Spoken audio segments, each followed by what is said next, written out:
Okay, now taking questions from the floor, and I would just as a little caution say that I like questions to be questions. But we'll start with you, Manjula, and then we'll move on. That was a very optimistic note, and I'm inclined to agree with a lot of that. But the struggle for identity politics in India is not just about Hindu and Muslim. Absolutely. And the elephant in the room that Maher Absolutely, absolutely. You have left caste out of that, and Absolutely, caste cuts across Hinduism, Christianity, Islam. So can you speak a little bit about that struggle, which is very real in India? No, because for example, the questions was structured in such a manner that the discussion driven towards that directions actually. Yes. But otherwise, the identity struggle is also include the whole questions of the women's movement, the whole questions of currently, for example, what is called the LGBT community. In fact, the identity struggles also the whole idea of the peasantry, the whole idea of, for example, the Dalit community, and the whole I'm saying is that, so it's a very larger canvas, and that is why I kept saying is that it is the social diversities, and in this social diversities we can't help it, but we certainly have certain identities by birth. So by birth I am Indian, I am a Bihari, I am a Muslim, whether I am atheist, that's a different matter, but the other will perceive me as a Muslim. It's as simple as my name is Anwar Alam. This is sufficient to pronounce my Muslim identity in fact, and there are certain identities that you acquire, in the process through educations and this and that. So we cannot be free of identity questions. The West try to address these questions in terms of, for example, public sphere and the private spheres, and the identity by birth has to be privatized, but identity that acquired should be into the public sphere. But that trajectory did not work in India, because it did not work because historically state has never been in India in a position to impose its own set of criteria over its own people. The Indian state has never indulged in any kind of the body reform. The Indian state has never imposed Hindi as a language over everybody in fact. The Indian state, and therefore large number of people are extremely comfortable even they are extremely poor, because the state has not disturbed their lifestyles. They are absolutely free to live with their poverty and the life and other question and identity and the temple, both in private sphere and a public sphere, and the state has deeply respected that. But the state has only seen that you cannot mobilize the people and ask vote saying that I am Hindu and therefore you vote for me, that you can't do this. So there are constitutional restrictions actually in which way you can breed. You can breed Hindutva, you can believe Ramaraj, you can bring other things, but you cannot go and directly say that I am a Muslim and therefore you vote for me, otherwise you will be disqualified in fact. But you don't have to say that, do you? Do you have to say that? No, I am saying is that, but that is the constraint, and therefore you do find, for example, that there is a large domain of secular in fact, but there is also, for example, the difference the way we imagine secular and the way the dominant notion of secularism has basically emerged in the West in fact. Our image, like for example, I can speak you from the Muslim point of view. Whenever the communal rights and Hindu Muslim right take place, the moment we say the government has deviated from secularism. Whenever we have a Hindu-Muslim conflict, that is particularly what, because we understand by secularism as a Muslim, I am saying two things. One is my physical security. It has nothing to do with my religion at the moment. I want my physical security, that is what. And second is that this secularism not only protect my religion and my tradition, but also promote it. The state must promote it. And how would you promote? Then I open Aligarh Muslim University or any Muslim college and the government must fund us. If you will not fund us, then it is a discrimination. Why you will not fund us? You have to fund us. So our expectation from the state is not merely the questions of the protection, that is the one thing, but also promotion. You have to do that. And is this happening with women's? And the state has been historically doing this to all the religious traditions in fact. If you imagine, like for example, the Indian cultural traditions, I have calculated we have 14 national holidays. Out of these 14 national holidays, 4 belong to Hindus, 4 belong to Muslim, 2 goes to Christian, 1 goes to Buddhist, Jain and Sikh. I was talking to some of my German friend and I asked them that you have almost 3% of the Turkish, or at least 3 to 4% of the Muslims in Germany, why can't you give Eid as a holiday? Well, who cares about 3 to 4%? Why should we a day of the work? But that's not the question. I mean, the question here is that in 1990, when the VP government came into the power, they declared the birthday of Prophet Muhammad as a national holiday, which is not even celebrated in Saudi Arabia. No. But here you manage. It's a national holiday. And then when the Yogi government came into the UP, it withdrew 15 holiday. 15 holiday. Out of these 15 holiday, there were 3 principles Muslims holiday. Then the Muslim clergy went, then he reduced it to 2. It's okay. But I have done to other Hindu also. I have not done only to you, in fact, because we have a large number of holidays. And if you look at the Indian calendars actually, so you have a national holidays, you have a state holidays, you have a regional holidays, all kinds of, out of 365 days, then you will get to know that you have 225 of the holidays. You know, so the people are pretty happy. I mean, they do not have a serious complaint with the Indian state. We get to enjoy all kinds of holidays, which is a rare thing. But given what you were just saying about, for example, women's rights. Yes. If you promote religious prerogatives. Yes. Has the government also taken it upon I mean, itself? let's say, for example, recently on the talaq issue, in fact, you know, I mean, I do not think is that a women's issue or a Muslim issue? No, that's why I'm saying is that, but it is probably both. It is the Muslim as well as the women, in fact. Yes. It's combined both actually. And the kind of the ideology that the BJP basically prescribe, the gender justice would be the last thing. You know, but it actively campaigned. It went for that talaq is something very bad. We have to help the Muslims. But it is possible to be cynical about that, isn't it? Yeah, I mean, so given the political context, you know, and then the left and the liberal, they were into the tragic dilemma what to do, because it is the right wing who is championing the abolition of triple talaq, in fact, and they were not very comfortable. In fact, they are only saying that the BJP has a hidden design actually, you know. But so in the my contention and my take is that whether it's a design or not, if in any certain process some progressive agenda is taking place, let it take place. Why would you prevent it? At least one women reform by hook or crook is basically taking place, in fact. Yes. You know, so either it taking place by default or by good intention. I am not concerned with that. I am only concerned it is taking place. Yeah. That's it. Why should I go into the design and the intention, and I am not concerned about that has taken place. Yes, so you are right that the identity politics, whether in terms of language or whether in terms of the whole social compass, I mean, you can't imagine the India or Indian politics without identity at any categories I am saying. At any categories I am saying, in fact. I mean, that's how they visualize the notion of equal citizenships. I mean, normally Indians, they are not accustomed to understand individual equality. Equal citizenships, equality, both dimension, individual as well as collective. And since you combine both, you will have an identity politics. You can't help it. Yes. So, Prem Shetty from Harvard University. Yeah. Given your interpretation of the cultural diversity and fragmented society of India, should India exist? Every day it exists. yeah.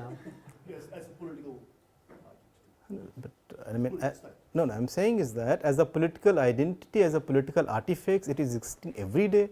Culturally, it is existing every day. Socially, it is existing every day. But certainly, it is existing with all kinds of the horrible things. I mean, the violence against women has really gone up, like anything. So we need to address to that questions, in fact. But this idea that the collective essentially means chaos, that it's basically disorganized, that it's basically decentered society. I think this basically idea emerged from our understanding in a way that there, like for example, there has to be a center. Like for example, you go to India, we do not have a conception of city center, but you go to Europe and the West, there is a conception of a city center.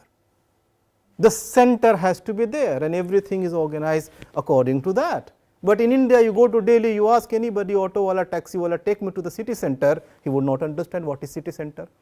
But that is not the case in the European landscape. You ask anybody, take me to the city center, they will take you to the city center, because there is a city center in fact. There is something called a center, and then the rest of the life has been organized according to this center.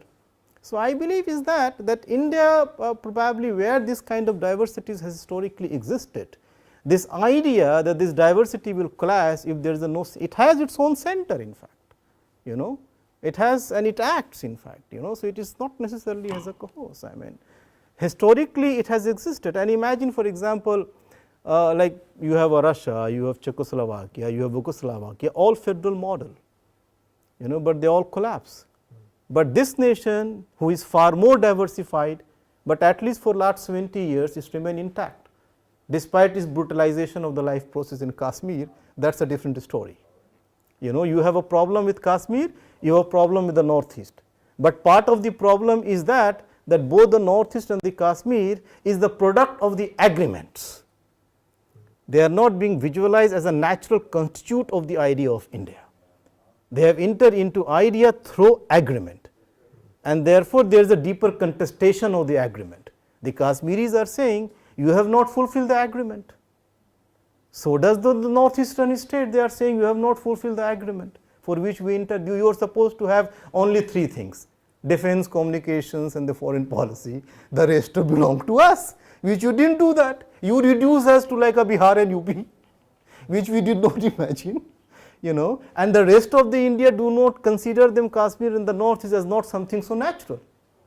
You know, Bihar, UP is something as a natural. You know, so that is the problem. I mean that is where the things are. When you ask that question, can I ask what I mean you personally feel about this issue? I mean, it's just I come from an Arab background, and Arabs like to think of themselves, or have thought of themselves historically, as a people, a single people, even though we are politically hopelessly divided. We look at India, and frankly we find it kind of astonishing, because we know that Indians speak different languages and have different religions and different cultures, and yet it's a country. While the Arabs can't do this, even though we all speak the same language, we all have essentially the same religion. When you say should India exist, do you imagine that I mean, is there another answer than that it goes on existing? Is there something in your mind that you think has to be, is there a better configuration that strikes you? Or? Well, there was a question for... Yeah, I know, but I would like to hear your answer as well. Well, a country of 1.25 billion people, it's a big country. It's inevitable going to have the cultural diversity.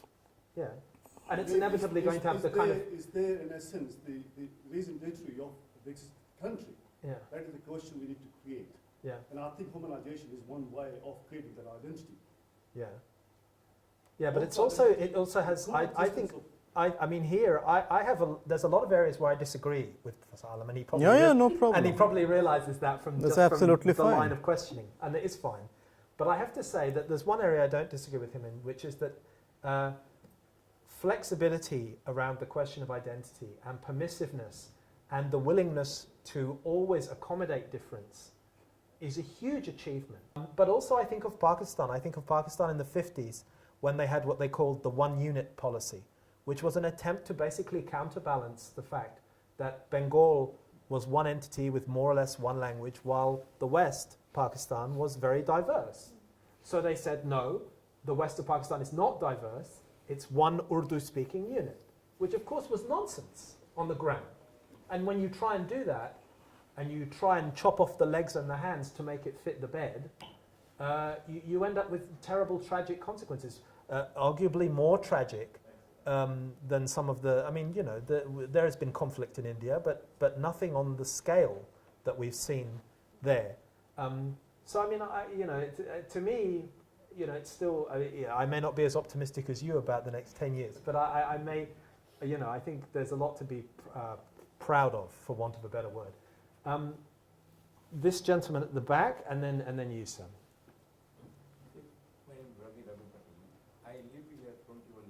This is the center of multiculturalism in Victoria, Melbourne. This is a world of multiculturalism. And we also have a problem like struggle like India.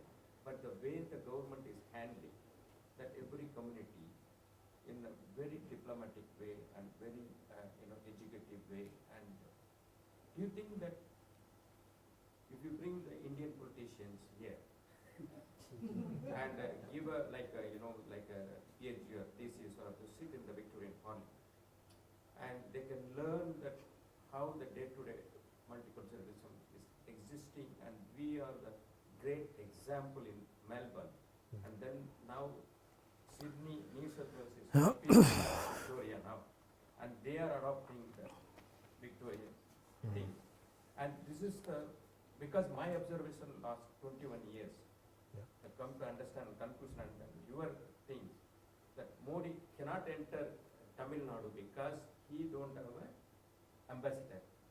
That here they have a cultural ambassador, and the government is designing the system like champions, ambassadors. This is a beautiful design that the government is doing here. And here also we have a problem.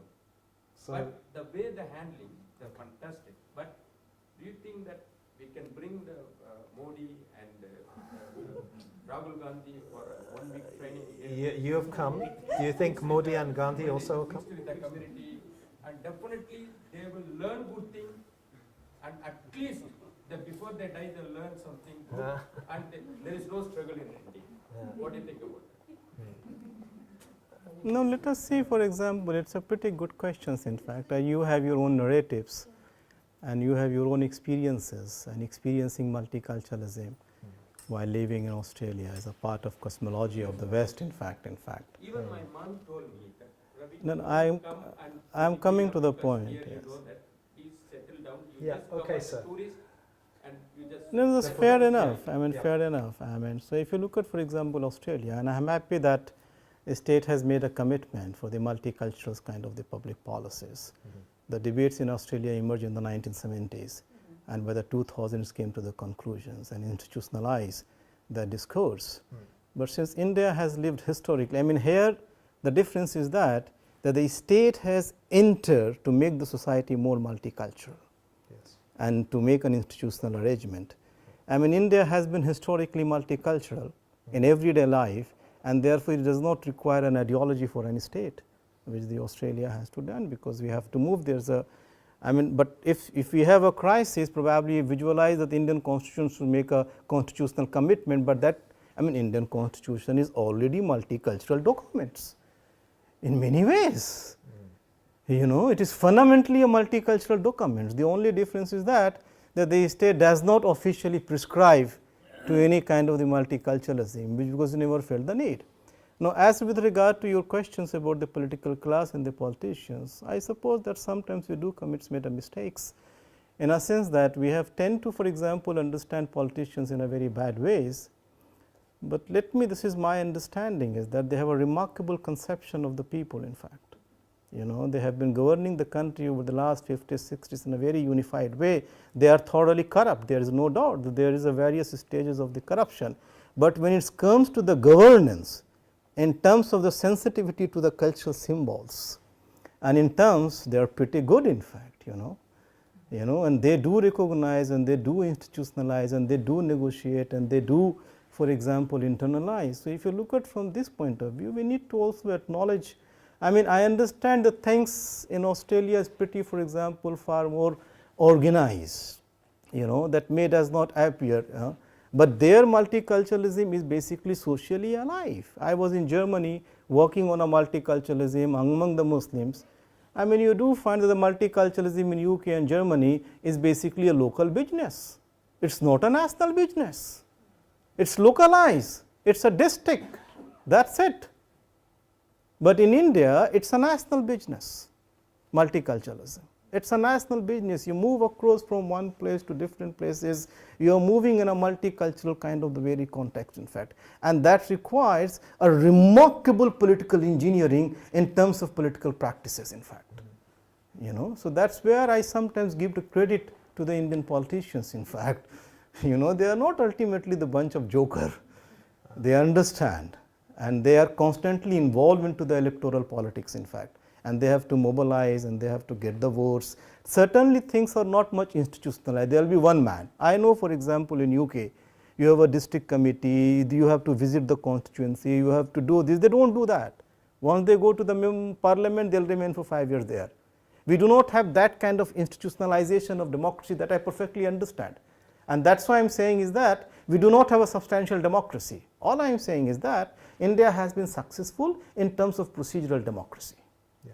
So we do recognize that our democracy has not addressed to the question of equity, to the question of inequality. Yeah. So it is not a question of glorification, but nonetheless as a post-colonial nation, this is the only nation that has deviated from the larger trajectory of homogenization and development. Yeah. The global notion of the progress have basically taken place within the homogenized conception. China has a more than 1.5 billion population, but is totally homogenized. Yeah. Indian rate of growth is slow, but there is a diversity, there is a democracy, there is a development. Yeah, I don't think but we don't have that, so we have defied that trajectory in fact. Yeah. And I think I've no doubt that all politicians can learn from other politicians and from other political circumstances. Yeah, they have a context different actually. But this is it. But I think that geography and demographics play such a huge role. The kind of thing that you're talking about, constituency surgeries for MPs, for example, in a country of 60 million people, that's or even 25 million people, that's quite a realistic aspiration. Once you scale up to 1 billion, then you have another problem on top of that. And I would say as well, this country's multiculturalism has been, you said it's an instituted thing, because for a long time this country believed its very survival was tied up in being racially completely homogeneous. Now it tells itself that it has multiculturalism, but of course there's also to do with geography. This country is where it is on the earth. It's not in Europe, it's not in North America. It has to make certain adjustments. So. Would you say that there might be anything helpful in trying to model the notion of India as a sort of, not equivalent, but similar to the European Union in terms of a cultural history of peoples linked together over thousands of years now, etc., having a similar cultural tradition? And also a second little quick question: where is secularism at all in the consciousness of the people of the subcontinent? Well, the parallel has been drawn between the European Union and India in fact, and some comparison has also been done. And yes, for example, imaginatively, or if you look at, for example, the many nations are constituent of the European Union in fact. So many states are the part of the Indian Union in fact, but probably no state will have a right to secede in India. Yes. No state will have a right to secede, no matter how much they cost. For example, the UK can take a decision, goodbye to European Union. No state in India, even if they wish, probably I don't think that's a possibility anymore in fact, because and the pressure on that is from what sectors of the vast Indian community? This whole idea that, for example, there are two things. As a political entity, it has a life of 70 years. That's it. India as a political entity has a life history of 70 years. India as a civilization or as a culture, you can say, which has been totally segmented, and because of transportations and other things, and the media has increased of recently, it has thousands of years of the history. So the civilizational roots of pluralism and diversity is certainly far more stronger than India as basically a political identity, and therefore this India as a political identity has to mediate with this historically constituted pluralism and diversity in fact. And the more it does, it more strengthened the cultural diversities and the social diversity. If you look at, for example, 70 years of political journey of idea of India, you know, what was imagined a modern India and secular India should work progressively to eliminate the multiple identities, it has done just reverse in India. Yes. It has strengthened this social, cultural and the religious kinds of diversity, partly because of the logic of electoral democracy and also partly because of the constitutional vision of the governance. So, it combines both in fact. I mean, generally speaking, a specific will certainly differ from one way to the other way. As far as, sir, your second question, the secularism is concerned, yes, I mean this idea is basically in crisis at the moment, and it become more crisis when the BJP come into the power in fact. But there is a one problem of our side, I mean in a sense, like for example, Indian state has never behaved or practiced secularism in an ideological way, which has happened in the West. So, state has never taken secularism as an ideological to fight the religious or to fight, for example, in the patriarchy or other kinds of sustain, but rather it always understood secularism as something as a kind of the equal distance or promotion of all religion or maintaining with all kinds of the religious. Yeah. So, in practical purposes it becomes religious protectionism, yeah. You know, but if secularism deviates from this, then we have a serious complaint. Yeah. Secularism in many, yeah, so it's not about separation. Also, it's a fundamental keystone to the rule of law. Pardon, please. He's saying that in the European tradition, secularism is a fundamental keystone for the rule of law. Yeah, absolutely.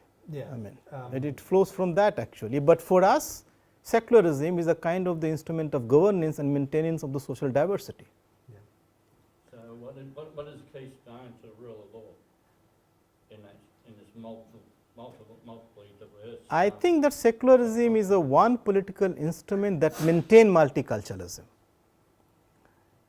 It maintains multiculturalism. It is not in opposition to multiculturalism. It is not in opposition to the religious diversities. And the people's the judicial system. Yes, and the people's imagination of secularism is that it is likely to strengthen our identity in fact.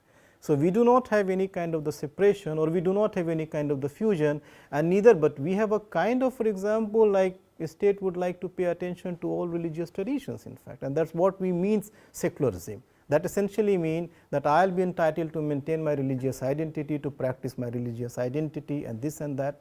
But the problematic part is that the Indian constitution nowhere define what secularism means. No. Indian constitution nowhere defines many things actually, so it remain ambiguous. Yeah. And since it remain ambiguous, BJP says that you are pseudo secular actually and I am a real secular. So, even the BJP conducts politics while branding himself as a real secular. Yeah. You know, so then secularism in India basically emerged as a kind of generic ideas. Yeah. You know, so everybody has to legitimize their practices in the name of secularism. Yeah. You know. Yeah. So, the BJP cannot claim that it is debunking secularism. It says that I am real secular. Yeah. And I am real secular because I do not indulge in the Muslim appeasement. I treat everybody equal. Yeah, which is a kind of French secularism. You know, which essentially means secularism is a non-discrimination and the equality. So, he is saying is that it is the Congress who is basically indulging in communalism. I am championing non-discrimination. Yes. And equality. I have to say, speaking as someone who's about to be sort of ejected from the European Union against his will because I'm a British citizen, it's very brave of you to hold the European Union up at this moment in its history as a model, because it seems to me that the European Union has its own very severe internal constitutional problem, partly brought on by the fact that people still maintain there still isn't such a thing as a European identity for many people in Europe, and also because the question of where Muslims fit into the European system is not as clear as it is even in India, where goodness knows it's contested, but there is a fundamental problem, you know, for France, for Germany. I mean, Germany, you talked earlier about Germany and the Turks in Germany, but the Turks in Germany initially were never taken in with the idea that they would become part of the German population. They were taken in as what were called Gastarbeiter, guest They were never taken as a And, human. Yeah, It was only a labor. They were taken in as people who it was understood by the mere fact of their ethnic identity that they could never be German, which of course hasn't proved to be the case. They are German now. Only right-wingers would dispute that. The European Union, I've no doubt that Indians should look to the European Union for certain things, but I also think the European Union might want to look at India occasionally. So anyway, look, you've certainly answered a lot of questions from me and from the audience, and I'd like to thank you very much for your time, Thank you. Professor, Thank you. and I'd like to thank the audience for the Thank you. questions. Thank you very much.